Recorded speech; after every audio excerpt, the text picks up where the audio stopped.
നിർമ്മാണം പൂർത്തീകരിച്ച പ്ലാച്ചിക്കാട് അംഗൻവാടി കെട്ടിടം കുട്ടികൾക്കായി സമർപ്പിച്ചു. കെ രാധാകൃഷ്ണൻ MP ഉദ്ഘാടനം ചെയ്തു.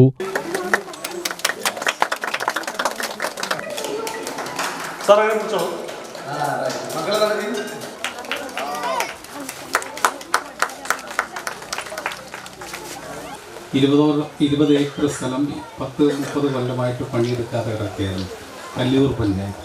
അപ്പോൾ അവിടെ കൃഷി വകുപ്പും അതുപോലെ തന്നെ പഞ്ചായത്തുമായിട്ട് സഹകരിച്ചുകൊണ്ട് ആ ഭൂമി നമ്മുടെ നിയമസഭയ്ക്ക് പണിയെടുക്കാൻ അല്ലെങ്കിൽ കൃഷി ചെയ്യാൻ വേണ്ടി തരാമെന്ന് അവർ സമ്മതിച്ചു.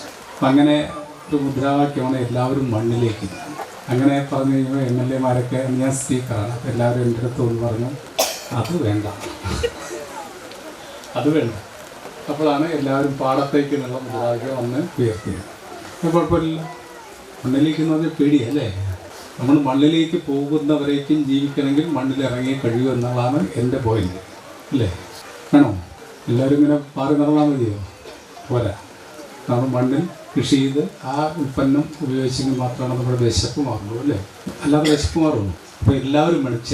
ചിലർ പണിയെടുക്കുകയും ചിലർ പണിയെടുക്കാതിരിക്കുകയും ചെയ്യുന്ന ഒരു സ്ഥിതിയാണ്. പണിയെടുക്കുന്നവർ മോശക്കാരാണ് അല്ലേ. അങ്ങനെ സങ്കല്പം ഉണ്ടാവും. പണിയെടുത്തു പോയത് കൊണ്ടാണ് എല്ലും തുണിയൊക്കെ കറുത്തുപോയത്. പ്രാഥമിക വിദ്യാഭ്യാസ രംഗത്ത് അംഗൻവാടികളുടെ പ്രവർത്തനം വിലപ്പെട്ടതാണെന്ന് കെ രാധാകൃഷ്ണൻ പറഞ്ഞു. കെ ബാബു MLA അധ്യക്ഷനായി. Block panchayat president C Leelamani, ഗ്രാമപഞ്ചായത്ത് president L Sairadha, block panchayat അംഗം PS പ്രമീള, മറ്റ് ജനപ്രതിനിധികൾ എന്നിവർ പങ്കെടുത്തു.